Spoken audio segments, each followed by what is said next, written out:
और दूसरा प्रश्न मेरा फिर था गुरुजी। पितर कहते हैं पितृ लोग भी पानी नहीं लेते वर्ण शंकरी समाज से। नहीं दे सकते, पितरों को फिर पिंड भी नहीं दे सकते हाँ, उसमें। इसलिए जमाना मर्यादा बिगाड़ रहा है, बिगाड़ने दो, हम तुम ना बिगाड़े। उन्हें ज्ञान ना होगा पर हमें और आपको तो ज्ञान है, इसलिए हम आप बच के चलें बस। कौन क्या कर रहा है सबके ठेकेदारी अपन बिल्कुल ना लो, क्योंकि समाज में बहुत लोग 99% लोग गलत ही कर रहे हैं, इसलिए सबका अपन क्या ठेका लें। तो दूसरा प्रश्न मेरा ये था कि बोलते हम शरीर यहीं छूट जाता है, आत्मा जाती है अपने कर्मों के हिसाब से उधर स्वर्ग लोग में सुख भोगने या पाप लोग में अपने कर्मों का करने के लिए। तो आत्मा को तो सुख दुख कुछ भी नहीं होता, तो उधर स्वर्ग में सुख कैसे भोगती है और नरक में यातना कैसे भोगती है गुरुजी? आत्मा को सुख दुख नहीं होता, पर ये बताओ कि आपको सुख दुख होता है कि नहीं? हाँ होता है। कैसे होता? मन जैसा रहेगा वैसे ही, मन को सुख लगेगा तो सुखी रहते हैं, दुखी रहता है तो दुखी रहते हैं। हाँ, इसी को कहते हैं सूक्ष्म शरीर। हमारे पास 3 शरीर होते हैं। एक स्थूल शरीर जो आपका शरीर दिख रहा है, जो हमारे शरीर है स्थूल है। एक शरीर होता है सूक्ष्म। जब आप सोते हो ना तो आप सपने में देखते हो कि हम वृंदावन आए, फलाने से मिले, तो आप तो बिस्तर में सोए थे घर में, पर सपने में आप वृंदावन आ गए। तो कौन आया? आप ही तो आए।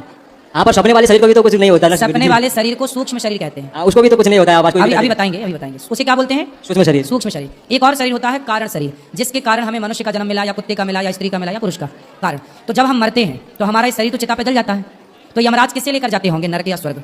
हाँ, वही है सूक्ष्म शरीर, जिस शरीर से आपने सपना देखा था। सपना जब आप देखते हैं तो सपने में सुख भी होता है और दुख भी होता है। सपने में तो शरीर को सुख या दुख नहीं होता ना गुरुजी। इसमें आप सपने में जो मेरा शरीर है उसको आप कुछ काट भी दोगे तो दर्द नहीं होगा गुरुजी। सपने में दर्द तो नहीं होता, पर ये बताओ कि सपने में शेर दौड़े तो आदमी चिल्ला के उड़ जाता है कि नहीं? हाँ, उठता है। फिर सपने में रोता है कि नहीं, हंसता है कि नहीं? हाँ या ना? सपने में भी आभास तो होती है ना बेटा। कई बार सपने में स्वप्न दोष होता है। क्यों हो गया? वहाँ तो कोई स्त्री नहीं थी, वहाँ तो कोई स्पर्श के लिए नहीं था, फिर क्यों आपका स्वप्न दोष हो गया?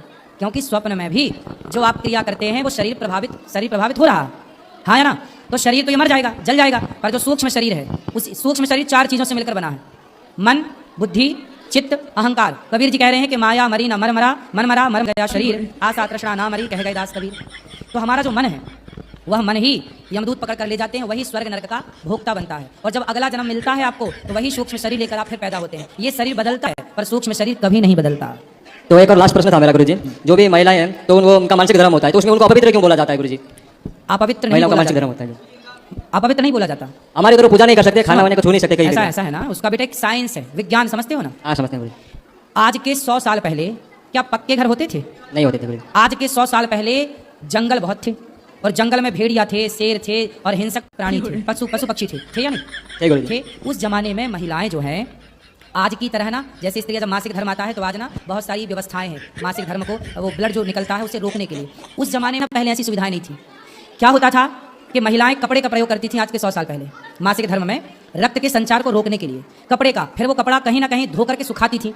तो जो भेड़िया होता था या हिंसक प्राणी होता था, पशु पक्षी, वो खून की गंध कई किलोमीटर दूर से पा जाता था। तो जैसे महिलाओं को मासिक धर्म आया